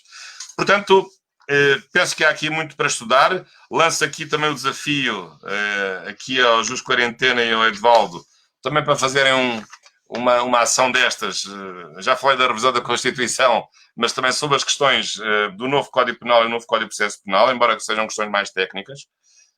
Mas penso que há aqui agora, tem aqui uma nova fase da vossa vida e só desejo é que agora floresçam e nasçam dezenas de vocações de penalistas que agora se vão dedicar finalmente ao estudo de uma realidade agora só angolana, que já não vem de Portugal colonial, que são os dois novos códigos que têm desde quarta-feira, o Código Penal e o Código de Processo Penal. Muito obrigado, Edvaldo. Está bem, obrigado. Professor, ainda na cena dessa nossa conversa, relativamente à corrupção, porque fala-se muito corrupção, corrupção, e o professor fez aqui algum trecho, alguma abordagem rápida e interessante relativa a algumas novidades que apresentam-se novos dois diplomas. Estamos aqui a falar do Código Penal e o Código do Processo Penal. E que, na verdade, deixa aqui algumas luzes, há muito que se fazer, há muito que se falar e há muito que se discutir. Portanto, com algum receio também alguns penalistas encaram a questão do Código de Processo Penal, parece-me que há algo aí que não bate certo. Mas, no entanto, é assim e nós vamos é matéria para se estudar, é questões que se vai levantar para publicar mais livros e tem muito para se escrever. Agora, é a questão, por exemplo, do Código Penal, e nós estamos aqui a tratar da questão da corrupção. Combate-se a corrupção agravando a moldura penal dos agentes da administração que o cometem, por exemplo. Sim, não sei se... No novo Código Penal parece-me que há aqui algum agravo de sala. Sim, mas sobre isso, já agora, permita-me, Edvaldo, interromper. Nós, em Portugal, estamos a discutir esse assunto. Há um documento que a Sra. Ministra da Justiça fez, na base de um grupo de trabalho, que é uma nova estratégia de combate à corrupção. E a estratégia passa muito, aliás, exemplo daquilo que sucedeu no Brasil, com o célebre juiz Moro, que é dar uma maior oportunidade e prevalência à possibilidade do Ministério Público negociar com os suspeitos ou com os arguidos as penas que possam ser aplicadas. Também temos tido aqui em Portugal, certo que acompanham isso, o famoso caso daquele hacker, o Rui Pinto, não é? E, portanto, eu penso que essa via, como sabe, o direito penal e o direito processual penal funcionam na base do princípio da legalidade e não com base no princípio da oportunidade. O modelo anglo-saxónico é um modelo em que há muito mais espaço para a oportunidade, isto é, para a negociação entre o Estado e os arguidos, do que há nos países romano-germânicos. Mas eu, não sendo um especialista na matéria, eu acho que devia existir uma maior abertura ao princípio da oportunidade, porque, sobretudo, o crime de corrupção hoje é muito difícil de investigação, porque não deixa rastro nenhum. E, portanto, se não for a delação, se não for alguém contar que outra pessoa fez isto e aquilo e arranjar essas provas, é muito difícil ao Ministério Público arranjar essas provas. E, portanto, e claro que essas pessoas que vão denunciar as outras querem alguma coisa em troca. Se também tiverem cometido o mesmo crime, querem uma redução da pena ou querem uma isenção de pena, o que é normal. E, portanto, eu não me parece, sobretudo quando os crimes envolvem, quando os crimes envolvem dinheiro, portanto, lapidação do património público, penso que uma via será não desconsiderar a importância da chamada do desvalor da ação, portanto, no sentido de peço desculpa, de considerar que podemos diminuir, digamos, a pena ou colocar a questão criminal, a censura criminal, num outro contexto, desde que o dinheirinho seja devolvido ao património público, porque normalmente a corrupção envolve uma vantagem patrimonial e, portanto, o desvio do dinheiro que é público para uma conta privada, não é? E, portanto, e assim consegue-se o quê? Consegue-se recuperar o dinheiro que foi desviado, que é o grande objetivo da prática do crime, é que o crime não aconteça. Portanto, esta é uma possibilidade, embora também aqui em Portugal se tenha discutido que isso é perigoso, porque pode dar um poder excessivo às estruturas de investigação criminal portanto, pode tornar essa intervenção mais discricionária, até mais arbitrária. Não sei verdadeiramente onde é que está a verdade, mas penso que a verdade passa um pouco por aceitar, em alguns casos, a possibilidade da negociação com o Ministério Público. No Brasil chamam a delação premiada. Nós aqui em Portugal já temos isso, não com esse nome, que é chamada suspensão provisória do processo. Isto é, quando o Ministério Público considera que houve um crime e acusa, pode negociar com o Tribunal de Instrução, pode negociar a não aplicação de uma pena, ou então injunções para certos comportamentos que a pessoa deve ter para compensar o ato de corrupção que praticou, ou os crimes que praticou, não julgo que não é só necessariamente na corrupção, mas é um caminho que deve ser aberto, mas é um caminho perigoso. A questão do enriquecimento ilícito também é um caminho importante, embora tenha um problema de fundo, que é, muitas vezes, na prática, traduzir-se na inversão do ónus da prova. E nós sabemos que há aqui dois princípios muito importantes no processo penal que são princípios impostergáveis, que é o princípio da presunção de inocência do arguido e o princípio de que o ónus da prova compete ao Ministério Público, compete a quem acusa e não compete a quem se defende. E é necessário ter esse ónus, essa capacidade de provar essa prova. Não vamos inverter em relação ao arguido, que ele é que tem que defender-se e ele é que tem que dizer que não foi criminoso, porque então se é um facto negativo, se ele não fez nada, se não cometeu no crime, ele vai provar o quê? Vai provar aquilo que não aconteceu? Não se consegue provar o nada não se prova. E, portanto, há aqui várias questões complexas. É um debate que está em cima da mesa aqui em Portugal, depois há questões mais políticas, uma visão das coisas mais de direita, outros mais de esquerda, enfim, mas são questões interessantes. Acho que pode haver aqui uma solução de equilíbrio. Acho que, não sei se este debate em Angola chegou a existir, de aumentar o campo de intervenção do princípio da oportunidade no processo penal, mas penso que isso é um aspecto que julgo que vale a pena discutir, mesmo que depois não se faça muito, mas acho que deve ser discutido. Agora, uma coisa é certa, o vosso modelo de processo penal como o nosso não é de certeza comparável ao modelo norte-americano. Nós vemos muitas as séries norte-americanas, gostamos muito, agora com a Netflix andamos fechados em casa, ou com a HBO, etc., andamos a ver mais filmes e mais séries, e andamos com mais conspirações na cabeça, mas, de facto, aquilo não tem nada a ver com a nossa realidade. Quer a realidade da advocacia, quer a realidade da aplicação do direito penal em tribunal e as negociações, e eu não te acuso de 20 anos, mas tu vais aceitar 10 anos, e isto para nós parece uma coisa realmente inadmissível, e é capaz de ser inadmissível que se possa chegar a esta liberdade de negociar desta forma as penas que se aplicam às pessoas. Professor, já agora, antes mesmo de colocarmos a palavra ao público, eu gostaria que o professor, para fecharmos esse nosso diálogo, que o professor dissesse até o momento o que é que acha sobre o processo que está em cabo em Angola, o que é que acha sobre o processo da corrupção e quais aquilo que é a chave da nossa conversa, os desafios do futuro. Bem, o que eu vou ouvindo, enfim, e de novo repito, eu não vou fazer nenhuma pronúncia, não vou pronunciar sobre política angolana, não o devo fazer, sou estrangeiro em Angola, embora me sinta lá muito bem, tenho sido sempre muito bem tratado e colaboro com várias universidades, em particular a Universidade de Agostinho Neto, onde, aliás, já ser os primeiros doutores em Direito num programa conjunto com a Universidade Nova de Lisboa. Já houve 3 doutores, até agora já se doutoraram 3 pessoas de setembro e outubro. E já fizemos 2 edições, aliás, também saúdo a professora Elisa Rangel, que tem sido comigo co-coordenadora desse programa, e o professor André Vítor, o decano, e o senhor reitor, que provavelmente também nos podem estar a ouvir. Mas eu não vou fazer nenhum pronunciamento de natureza política, mas eu sei que as pessoas estão um pouco surpreendidas porque, de repente, toda a gente é corrupta e há uma grande procura e há uma multiplicação de muitos processos relacionados com a corrupção.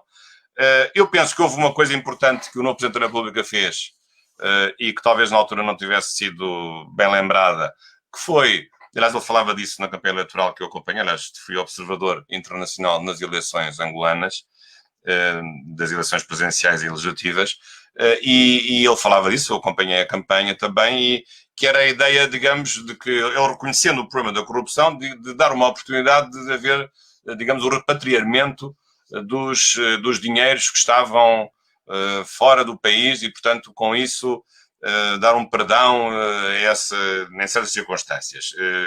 Penso que talvez o tenha feito por pouco tempo, julgo que a lei foi feita por 6 meses, a lei do repatriamento de capitais. Talvez na altura as pessoas não pensassem que as coisas eram para ser levadas a sério, como penso que foram sendo levadas a sério. Também da parte do Poder Judicial houve uma maior consciência e da parte do Ministério Público da necessidade de agir com mais força e com mais determinação. Mas eu acho que, porventura, essa solução poderia ser de novo repensada para permitir amainar, enfim, alguns ânimos um pouco mais exaltados que neste momento a situação existe em Angola. Depois há uma outra dimensão do problema, que é mais delicada ainda, que é a dimensão dos titulares dos cargos políticos. Há pouco o Edvaldo falava da impunidade. Realmente, eu sei o que isso é, porque eu fui deputado durante 2 anos. Eu falo pouco disto, mas agora apetece-me falar. Eu sei que estou a falar em público, não há problema nenhum, mas eu fui deputado 2 anos. Depois, por circunstâncias várias, eu não continuei. Aliás, eu estou fora da política aqui em Portugal. Mas aquilo que mais me impressionou quando eu fui deputado, noutros deputados, não vou dizer quem, foram pessoas que tinham 2 tipos de sentimento. O sentimento, digamos, de vaidade pessoal máxima, portanto, viviam para aparecer na primeira notícia ou na segunda notícia do telejornal. E se não aparecessem na primeira notícia, mas aparecessem na quinta notícia do alinhamento, ficavam deprimidas. Portanto, um problema de vaidade pessoal, de querer aparecer, de quererem ser notados, não é? E o outro sentimento, o pior de todos, é o sentimento da impunidade. Os deputados que eu conheci, e talvez alguns políticos, não sei quem, mas presumo que sim, que acham que por exercerem um cargo público estão acima da lei. Isto não pode ser. Nunca vi o exercício de funções públicas como a pessoa estar acima da lei. Pelo contrário, a pessoa exerce as funções públicas, está, aliás, ao serviço do interesse público. Tem até mais encargos do que direitos. Aliás, é quase um sacerdócio, é um serviço. Aliás, a palavra ministério vem precisamente de serviço, de missão de interesse público. E, portanto, faz-me a impressão que as pessoas, por exercerem cargos públicos, se considerem acima da lei e possam considerar-se impunes. Agora, isto não quer dizer, e eu vou já à questão das imunidades dos políticos, isto não quer dizer que não deve haver imunidades dos políticos. Isso também não pode ser. Porque as imunidades que existem na Constituição angolana, que são equilibradas, elas são iguais às portuguesas. As imunidades têm uma função muito importante, que é proteger a liberdade e a autodecisão e a autodeterminação dos decisores de um país, não serem influenciados por certos interesses ou certos poderes económicos ou militares ou estrangeiros, etc. Portanto, as imunidades servem para proteger a independência e a liberdade de ação dos políticos. Agora, é verdade mas as imunidades também não podem garantir que os políticos que cometam crimes jamais possam ser julgados. Mas também não é isso que lá está. Não é isso que lá está. Podemos ter dúvidas sobre a aplicação de algumas dessas imunidades, ou há uma parte que é obrigatória e há uma parte que é discricionária, parte do Parlamento, quando levanta. Às vezes é obrigado a levantar, outras vezes não é obrigado a levantar. Aí pode haver uma gestão política, mas penso que as imunidades fazem sentido, e às vezes, mas sei que as pessoas não interpretam assim, não interpretam bem assim, acham que as imunidades são um privilégio ou correspondem a uma concepção de impunidade dos políticos. Isso não é verdade. As imunidades devem continuar, têm a sua função, talvez procurar um melhor equilíbrio, admito que sim, uma retificação, mas também não podemos chegar a extremos, como porventura já aconteceu nos últimos anos em Angola, em relação a certos titulares de cargos públicos e até neste caso até a cargos parlamentares. Mas penso que é uma questão que se deve discutir, não é só uma questão angolana, a questão das imunidades é uma questão sensível, é uma questão que tem vindo a perder realmente apoio da opinião pública progressivamente, mas acho que estamos muito longe de chegar à situação em que tínhamos de abandonar as imunidades dos titulares dos cargos públicos, porque as imunidades protegem-nos E ao proteger a sua liberdade de ação, também protege a liberdade de ação do próprio país, que somos todos nós. Nós, como cidadãos, fazemos parte de um país, somos a sua comunidade humana. Era isto. Ok, obrigado, muito obrigado, professor. Já sim, creio que vamos a alguns momentos de perguntas. Agora vem a parte mais difícil para mim. Os nossos internautas vão poder intervir e, nesse sentido, não sei se o professor, dentro dos convidados do professor, tem alguém que queira intervir Não. diretamente. Não tenho. Estou em campo aberto, não tenho tropas nenhumas. Sou um soldado isolado. Vão começar a disparar e eu não tenho ninguém que me proteja. Podem disparar à vontade. Bem, então, professor, vamos a algumas questões que os nossos internautas colocaram. Na verdade, também são poucas as questões que vejo cá no chat, produção. Na verdade, estou aqui à espera que a produção mande-me algumas questões. Doutor Chacamba. Eu aqui do chat não estou a ver nada. Não sei se Sim, devo. Não, estou a ver agora aqui os comments. Sim, já estou a ver aqui vários. Estou aqui. Sim, mas acho que a produção vai mandar aqui para a nossa tela. Está bem. Muito bem. Está aqui. Pronto, estamos aqui. Sim. Exatamente. Muito bem. É verdade. Artigo 104, a boa governação. Exatamente. Artigo... Vou só aqui confirmar, exatamente, 104, número 4. É das poucas constituições que têm o conceito de boa governança, good governance, como está aí. Essa é a verdade, sim senhor. Isso às vezes é esquecido. Aliás, até a pessoa que me fez lembrar este artigo, até vos posso dizer quem é. Eu não sei se ela me está a ouvir. Que eu, a certa altura, há uns anos, fiz uma conferência sobre corrupção em Angola, no âmbito de um projeto da CPLP de combate à corrupção nos países de língua portuguesa, aliás, dirigido por um ilustre juiz conselheiro do Tribunal de Contas de Portugal, o professor e juiz Moraes Lopes, que agora até lançou um livro, e ela chamou a atenção, olha, Jorge, que na nossa Constituição tem a boa governação. E eu fui ver e ela tinha razão. É o artigo 104, número 4. Aliás, a professora Luísa Rangel, que é a juíza conselheira, além de professora catedrática da Agostinho Neto, é a juíza conselheira do Tribunal de Contas. E é uma grande especialista em direito das finanças públicas. Tá bem. Então temos aqui, então, essa aqui parece-me que agora aqui já é uma questão do Isaac Santo. Sim. Ele diz o É uma... CTP...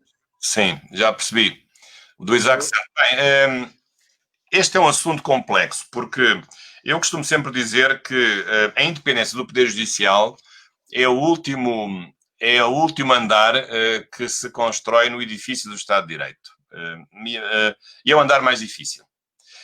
Porque é uma matéria que demora mais tempo, porque a independência não é uma independência que está declarada na Constituição e nos códigos. Não é essa independência que eu me refiro. Eu refiro-me a uma independência de espírito. E a independência de espírito, para já, começa com uma independência técnica, isto é, dominar tecnicamente todos os assuntos. Portanto, serem bons juristas, em primeiro lugar. E depois, ter uma independência de espírito do ponto de vista da separação nas suas cabeças entre aquilo que é a política e aquilo que é o direito.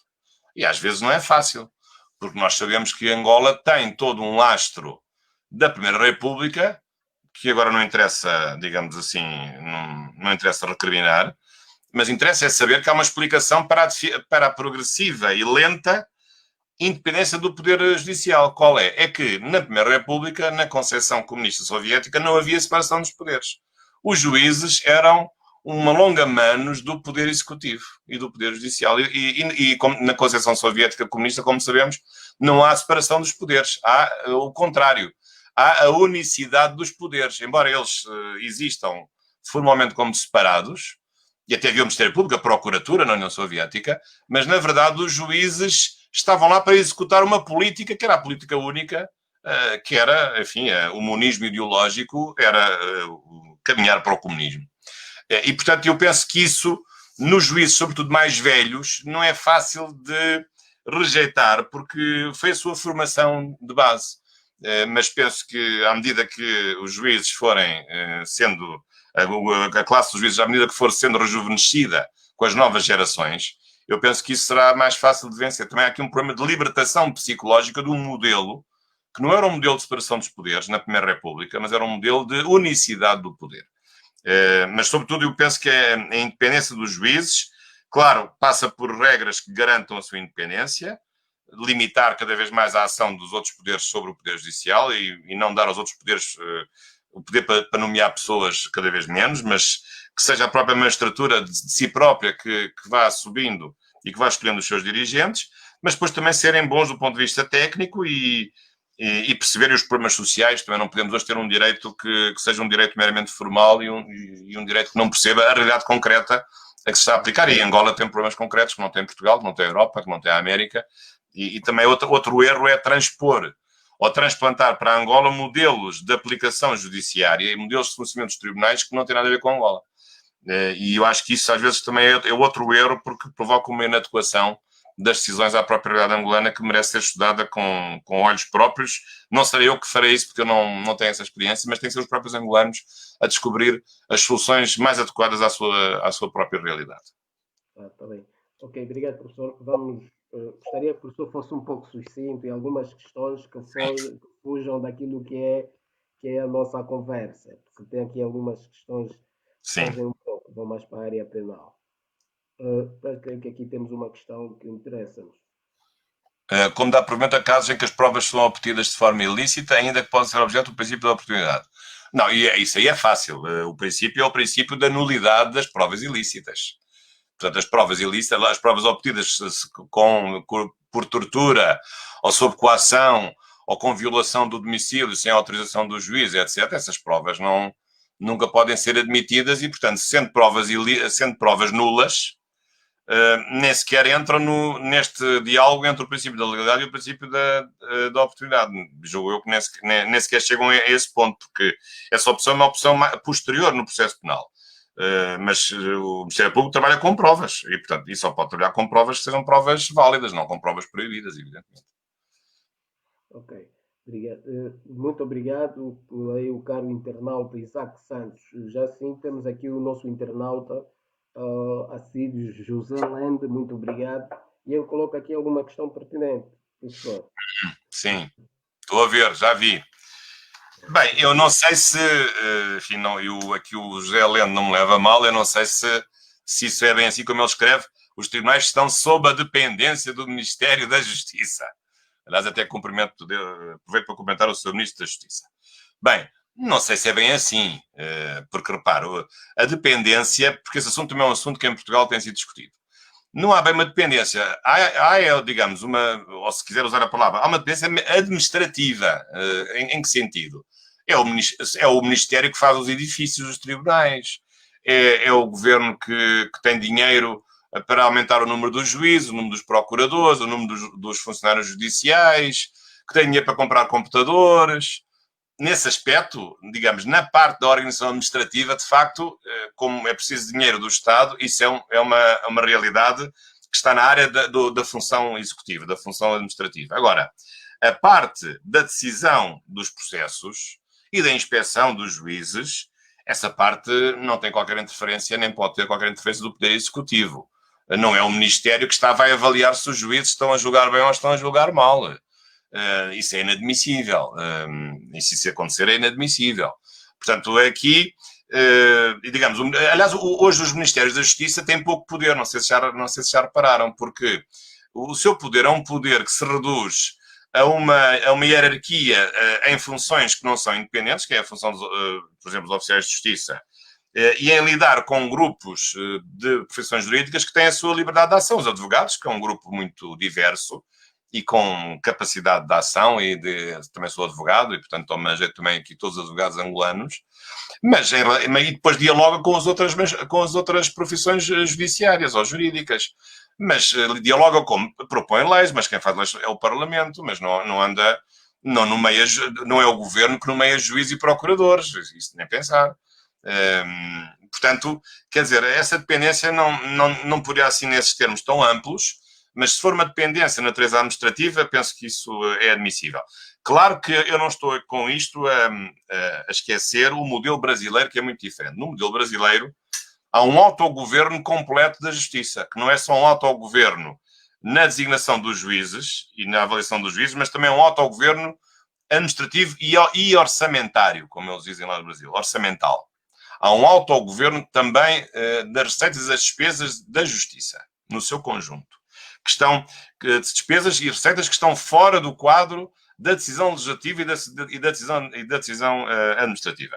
Mas eu não sei se no Brasil isso tem sido um grande sucesso, porque tem dado aso a alguns escândalos de excesso, de mordomias, de ordenados milionários, e muitas vezes os juízes não são bons gestores, porque o Orçamento de Estado não pode ser visto, não há dois Orçamentos de Estado.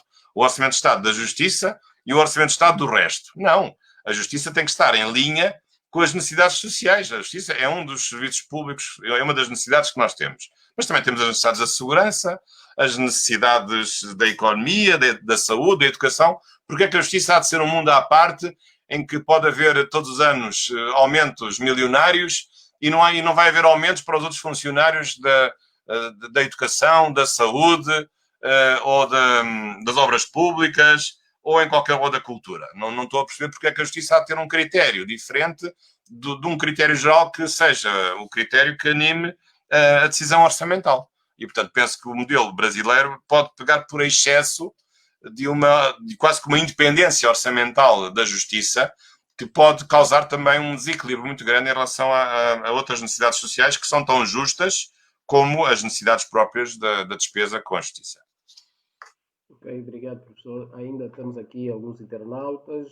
Dr. Lende, muito obrigado. E temos aqui Dr. Valdemar. Temos aqui o internauta Valdemar Palalo.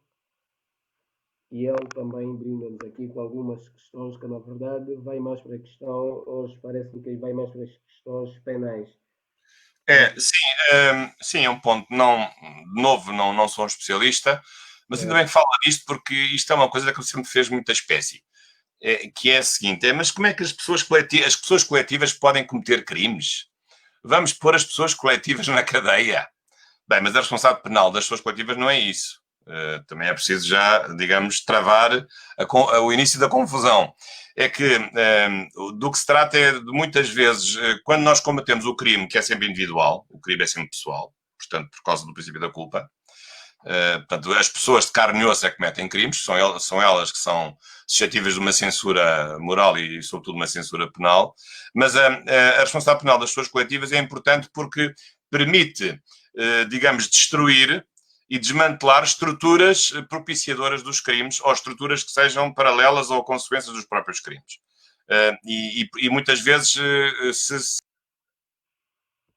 o criminoso e não a estrutura na qual ele tivesse participado poderia ser uma punição incompleta. E, portanto, aqui a responsabilidade penal das pessoas coletivas abrange depois não pôr as pessoas coletivas na prisão, evidentemente, mas a sua extinção, a admoestação, a imposição de multas, várias consequências que hoje, por incrível que pareça, têm tido muito sucesso.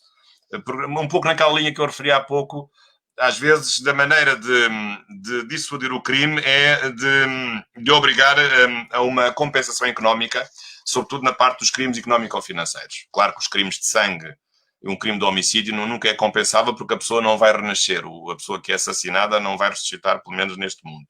Ou para já não vai ressuscitar. Aí não há nada a fazer. Agora, os crimes económico-financeiros em que haja, digamos, a predação de património público, pode haver uma compensação, não só através dos mecanismos de oportunidade, mas também através deste mecanismo dissuasor da punição criminal das pessoas coletivas. Penso que seja esta a lógica, embora não seja um especialista na matéria. Mas, a partir causa estranheza, de facto, existir a responsabilidade penal das pessoas coletivas. É verdade. Ok, obrigado. Professor, tem mais aqui alguma questão do Hermínio Rodrigues? Também já teve cá na nossa sala. Sim, bem. Eu posso responder.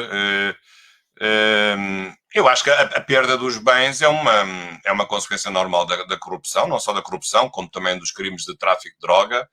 Portanto, digamos, aqueles que se beneficiaram patrimonialmente com práticas criminosas, esses bens não devem ficar na sua propriedade e devem ser declarados perdidos a favor do Estado. Às vezes não se fala no confisco, mas no fundo é uma perda de bens que pode ser considerada como uma pena acessória para a prática de certos crimes. Mas isso, eu não conheço bem a realidade portuguesa e agora não vou assim comparar, mas penso que, admito que possa haver aqui um aperfeiçoamento, mas penso que é uma medida justa. Em relação ao recebimento ilícito, aí a questão é mais complicada. Aliás, eu até estive há 4 anos em Timor-Leste, até fizeram a filmagem dessas minhas intervenções, e aqui em Portugal tenho dado algumas opiniões sobre isso. Quer dizer, tem-se tentado, aliás, neste momento em Portugal, na estratégia contra a corrupção, este é um dos assuntos. Penso que o governo não quer avançar pelo enriquecimento ilícito, porque sabe que no tempo em que o Dr. Passos Coelho foi primeiro-ministro, há 2 legislaturas, o assunto foi por 2 vezes ao Tribunal Constitucional, e o Tribunal Constitucional considerou inconstitucional o enriquecimento ilícito, pelo menos o modo, o formato em que o crime estava desenhado. E, sobretudo, o enriquecimento ilícito, além das questões de inconstitucionalidade, pode suscitar aqui outra dúvida de fundo, é que aquelas pessoas que vão enriquecer nunca vão declarar que têm os bens em seu nome. Portanto, é muito difícil que a pessoa que vai enriquecer ilicitamente, através de atos de corrupção, vai depois declarar o dinheiro no seu nome. Nunca vai fazer, vai arranjar sempre sócios pintados, ou, como dizem no Brasil, os laranjas, ou familiares mais afastados, porque se forem muito próximos também são mais facilmente detectáveis. Portanto, é verdade que em certos países há o enriquecimento ilícito, sim, mas eu acho que isso só funciona se os sistemas da administração forem todos muito bem oleados e que possam cruzar facilmente a informação. Em países em que não têm um sistema de administração tributária e pública tão aperfeiçoado e tão informatizado, eu penso que o crime de enriquecimento ilícito pode, além do mais, ser inútil e ser pouco eficaz no combate à corrupção, penso eu. Mas não tenho uma posição fechada sobre o assunto. Admito rever esta minha posição conforme o desenho concreto que se tenha e que se venha a propor a respeito da matéria. Agora, uma coisa é certa. Este tipo de crime está previsto e é proposto pelas Nações Unidas, que não é uma organização qualquer, evidentemente, mas está lá, na Convenção de Mérida, a proposta com uma importante medida de combate à corrupção, precisamente estabelecer o tipo de crime de enriquecimento ilícito. Isso, de facto, está lá. Professor, há chuvas de questões, mas algumas questões também, na verdade, vamos nos apartar. Aqui há uma questão da nossa internauta. Muito obrigado, Wilma Lisandra. Sim. Não, há várias medidas de coação que podem ser aplicadas, que não são aplicadas pelo juiz, mas pelo Ministério Público, a interdição de sair do território, a obrigação da apresentação periódica. Penso que as duas únicas que são com intervenção primária do juiz é a prisão preventiva e a prisão domiciliar. As outras não. Pode haver sempre recurso da pessoa que fica objeto da aplicação dessa medida de coação para o juiz. Mas enquanto vai recorrer ao juiz, já está a sofrer uma severa limitação na sua liberdade de uma medida que é aplicada pelo magistrado do Ministério Público e não pelo magistrado judicial, que não é a mesma coisa. Com o devido respeito pelos dois, com certeza, todos têm o devido respeito e têm funções importantes, mas a natureza das suas funções não é idêntica. Uma coisa é uma função judicial, outra coisa é uma função de titular da ação penal de investigação. E, portanto, se forem ver o Código de Processo Penal angolano, está lá, de facto, estive agora a estudar agora à tarde este assunto, e fiquei surpreendido porque, de facto, pode ser aplicado pelo Ministério Público com recurso para o juiz. Acho que devia ser sempre só aplicado pelo juiz e não pelo Ministério Público. É isto. Esta é da medida de exclusão preventiva da liberdade. Competente para a implementação das medidas de exclusão da liberdade à luz da resolução do novo PPP. Bem, esta pergunta do Cipriano é um bocadinho parecida com a anterior. Não sei, é parecida com a anterior. Portanto, vamos lá ver. Eu não estou... É que depois ainda há um outro problema que eu não referi, já agora eu aproveito para acrescentar. É que na discussão angolana ainda há outra questão que é assim. É que nós em Portugal temos um juiz próprio, que é o chamado juiz de instrução criminal. O que é um juiz de instrução criminal? É um juiz que só decide as medidas que são limitativas da liberdade individual.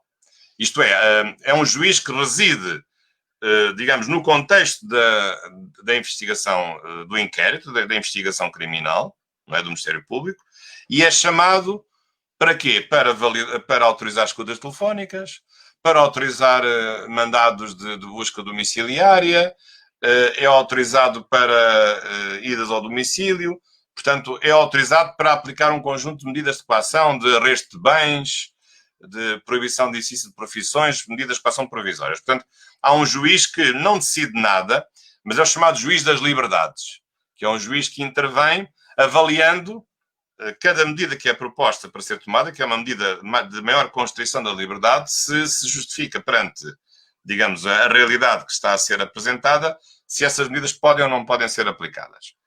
Sobretudo a questão das escutas telefónicas, porque hoje, aliás, no caso da corrupção, é um instrumento bastante importante. Portanto, mas é um juiz que não faz parte do Ministério Público. Ele faz parte da justiça, da judicatura, e tem todas as garantias de independência. E muitas vezes não estão de acordo. O Ministério Público pede uma coisa e o juiz de instrução não dá. Às vezes estão de acordo, outras vezes não estão de acordo. Mas o critério do juiz é um critério diferente do critério da ação do Ministério Público. Também não estou a dizer que o Ministério Público acuse por tudo e por nada, não é isso. Também está obrigado à objetividade das coisas, não é? Mas, de facto, é um modelo de saber se deve haver um juiz só para isso ou se o juiz que intervém é um juiz comum que também pode, noutro processo, estar a julgar no fim do processo quem tem razão, se a pessoa vai ser condenada ou se vai ser absolvida, ou se há um corpo de juízes próprio só para acompanhar a aplicação diuturna das medidas de coação. Enfim, é outra questão que eu penso que em Angola também chegaram a ter, e eu penso que, a meu ver, gostaria que tivesse sido alargada a possibilidade da exclusiva intervenção do juiz de instrução, ou de um juiz, mesmo não seja de instrução, na aplicação da medida de coação, e o Ministério Público não ter intervenções, pelo menos nas medidas de coação mais graves, mas aquelas que sejam menos gravosas para a liberdade individual. Agora está aqui o José Lendo, está a falar do artigo do 73 eu não tenho aqui à mão, é o 73, no artigo 73 do Código Penal angolano. Penso que seja esta a pergunta, não é? Eu vou aqui rapidamente ver, e agradecendo evidentemente sempre aqui ao José, como é que é, o José Lende, que está aqui realmente com muita atenção, e até com este pequeno compasso de espera, está-me aqui a permitir chegar ao artigo 73, isto é o que se chama responder verdadeiramente na hora e sem qualquer rede, mas estou aqui a ler agora o artigo 73, já que está a falar sobre isso. Diz que fala numa atuação especial da pena. Uma vez que não estou aqui a ver o artigo, não sei se é o artigo 73 do CC angolano. Aqui fala numa atenuação especial da pena, mas diz respeito, mas apenas diz respeito aqui a certos crimes. Bem, tem a ver com as circunstâncias, com a medida da pena, com as circunstâncias agravantes e com as circunstâncias atenuantes, não é? Não, mas eu penso que isso não tem a ver diretamente com o enriquecimento ilícito. Não estou aqui a ver aqui a ligação entre, portanto, os critérios que há para... porque a medida da pena de um crime há sempre um mínimo e um máximo. E para diminuir a discricionariedade judiciária, por exemplo, no homicídio, entre aplicar ao 10 anos ou 20 anos, que é o homicídio comum, é 10 a 20, 10 a 20 são muitos anos, não é? Uma coisa é levar 10 anos, outra coisa é levar 15, outra coisa é levar 20. Mas há depois um conjunto de critérios para diminuir a discricionariedade judiciária. Há um conjunto de critérios que são as circunstâncias agravantes e atenuantes que permitem guiar o juiz para escolher a medida da pena concreta, se é 10, se é 12, se é 15, se é 18. Mas isso já é mais complicado, porque é um juízo não é um juízo discricionário, mas é um juízo em parte indeterminado e que é sempre controverso, naturalmente. Tá bem, professor, nós vamos já terminar, mas para terminarmos aqui o momento de perguntas e respostas, vamos terminar com o internauta Rodrigues, ou seja, o internauta Raimundo Rodrigues. Muito bem. Exato. O nome é meramente individual. Bem, aqui é fraude sexual, não sei. Aqui há várias. Bem, a questão dos crimes sexuais é uma questão complicada. Por exemplo, uma questão que se tem colocado muito Claro que qual é aqui porque é que há direito penal? Já agora só para... Há direito penal por duas razões. Digamos, simplificando o que é simplificável.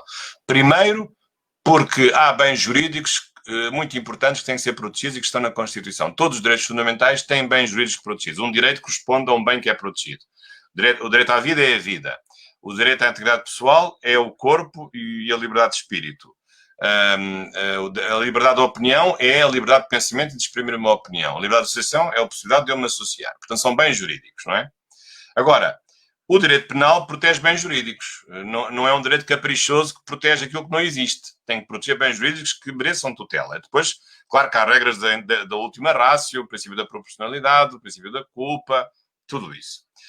Agora, mas às vezes, e esse é que é o problema, pode haver, digamos, o direito penal vai às vezes longe demais e pune às vezes práticas em que nem sequer há uma violação do bem jurídico. Eu estou a referir-me, e espero não me interpretem mal, mas isso é discutível, por exemplo, a questão da pornografia infantil, por exemplo, com desenhos. Não sei se sabiam que é um crime alguém frequentar, por exemplo, um site que tenha desenhos imaginários pornográficos de menores. Não sei se sabiam. Só esse facto de alguém que seja tarado e que se divirta a consultar sites pornográficos de desenhos animados pornográficos, isso já é crime. Mas, na verdade, não há nenhuma criança que tivesse sido objeto de violação nem de importunação. Ninguém. É tudo imaginário. É um homem ou uma mulher que é um tarado. Tem uma perversão sexual. Mas isto, em muitos países, é um crime. A pessoa vai ser punida pela sua perversão sexual. Ora, nós sabemos que, felizmente, as opções morais das pessoas não são crimes, em princípio. E antes era, a homossexualidade era crime, deixou de ser. A prostituição era crime, deixou de ser. E ainda bem. Tudo isto deixou de ser crime. São opções individuais e o direito penal não deve fazer opções morais. Não deve fazer julgamentos morais sobre as pessoas e sobre os seus comportamentos. E, portanto, tem que haver um mínimo de objetividade de só poder haver crimes, ainda por cima o direito penal é o direito mais duro e sancionatório que há, que é a última intervenção e tem que haver pelo menos bens jurídicos determinados que é preciso proteger. Aqui penso que a fraude sexual é quando há um engano sobre alguém no sentido de querer praticar algum crime sexual. Não conheço em pormenor a descrição do tipo de crime. Não vou agora responder com direcionalidade e certeza, mas só para perceberem que às vezes eu percebo o crime da pornografia infantil, não com pessoas, mas com desenhos animados pornográficos infantis. Eu percebo. Que é para, no fundo, proibir logo, no fundo é um crime de perigo, não é? A ideia de que só o facto de alguém ter essa atividade já deve ser logo punida, para que nem sequer, começando por uma atividade de confabulação psicológica, depois passe dali uns anos à realidade e comece a atacar as crianças e a fazer pornografia real e horrível com as crianças. Eu percebo a ideia, é um crime preventivo, é um crime de perigo abstrato, eu percebo. Mas não sei se nós podemos ir tão longe na incriminação de certo tipo de pensamentos, de opções morais perversas, mas não sei. Tenho as minhas dúvidas, mas é um assunto que é questionável, claro. Ok, muito obrigado, professor. Muito obrigado. Tanto creio que os nossos internautas, na medida do possível, tiveram resposta e que, na verdade, o tempo não permite-nos. É um tema interessante, há muita coisa a discorrer, há muitas questões que se levantam e que, na verdade, o professor, por falta de tempo e outras agendas, não vai poder respondê-las todas. E, sobretudo, vimos aqui algumas matérias ligadas ao direito penal, ao processo penal, que vai ser interessante e o projeto Jus Quarentena tomou nota e nesse sentido vamos fazer os próximos lives mais ligados à questão do direito penal e provavelmente, portanto, estará no ar em breve um curso de direito penal. Os interessados que vão mandando mensagem e vamos pensar como vamos agilizar isso para termos em atenção a nova realidade jurídico-penal. E, professor, muito obrigado. Obrigado Eu também. não vou estar aqui a reproduzir as palavras daquilo que foi uma abordagem sucinta que o professor fez sobre o tema interessante e que todos os internautas possam recorrer às nossas páginas. Temos aqui a nossa conversa académica gravada, quer no YouTube, quer no Facebook, na nossa página. E, portanto, deem um like, partilhem as nossas conversas académicas. Professor, pode proceder à conclusão da nossa conversa posterior. Tem um minuto para dirigir algumas palavras. Bem, de novo agradecer esta oportunidade. Fiquei aqui muito satisfeito com esta nossa conversa, este nosso diálogo. Agora não tenho ido a Angola, infelizmente, mas vou matando saudades através destes processos digitais. Acho que a aprovação do Código Penal e o Código Processual Penal de Angola foram grandes momentos da construção da vossa angolanidade. Aliás, porque ao contrário do que se possa pensar, eu estive a ler os códigos hoje e há dias noutras partes, não são a transposição dos códigos portugueses. Portanto, também aqueles que dizem que se as pessoas se limitam a copiar os códigos portugueses, isso não é verdade. Basta ver a diferença entre o Código Português, o Código Penal português e o Código Penal angolano. Tem diferenças, significativas até. Até na própria arrumação dos vários capítulos e a arrumação, porque o Código Penal arruma sempre por bens jurídicos, é diferente daquela arrumação feita em Portugal.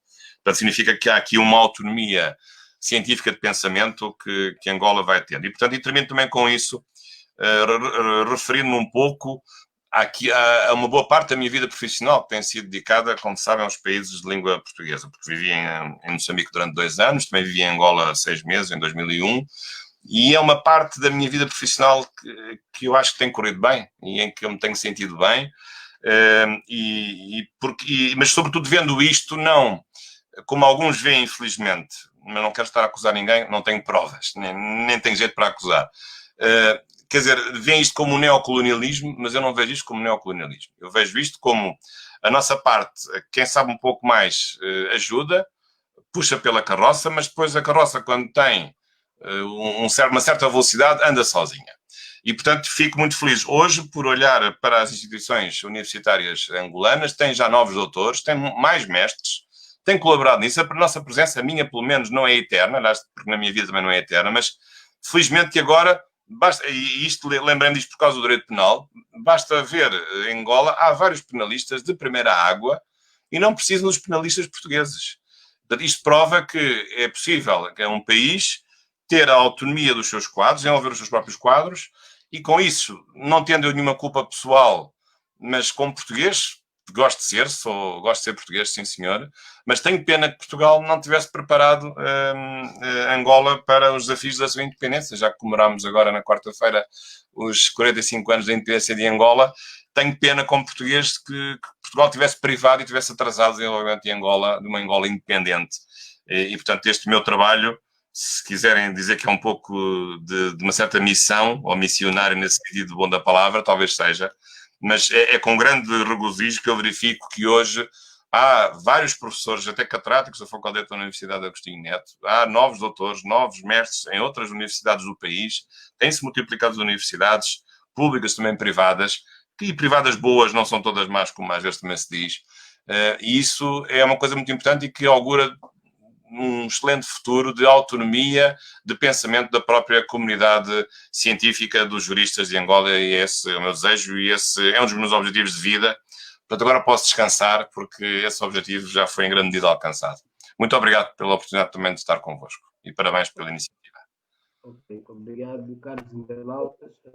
Então, aqui a mensagem de que a corrupção, portanto, combate-se com o espírito de cidadania, com o espírito de transparência e comprometimento com as causas. Muito obrigado a todos por nos terem acompanhado e, desde já, eu peço ao professor que não saia, que prevaleça na sala do, do projeto. Obrigado. Caros internautas, mais uma vez, obrigado por terem acompanhado a nossa conversa acadêmica com o professor e desde já devo referir que ao próximo sábado temos uma nova rúbrica, que é uma rúbrica relativa à análise legislativa e que vamos dar outros passos. Creio que vão gostar. Brevemente vamos colocar o flyer no ar. Estamos com vocês. Muito obrigado a todos pela atenção dispensada. O projeto Justo Quarentena agradece. Junto fazemos Angola. E também vou reiterar mais uma vez os votos de obrigado a toda a equipe do projeto Justo Quarentena e também a todos os nossos patrocinadores, sobretudo ao Air Angola, muito obrigado, Jumbai TV e também à BMW Design, o design. Muito obrigado a todos, lavemos as mãos, estamos a passar por um momento difícil, portanto, vamos, vamos, vamos ser nós, todos nós, responsáveis um pelo outro. Muito obrigado a todos. O Jus Quarentena agradece. Boa noite.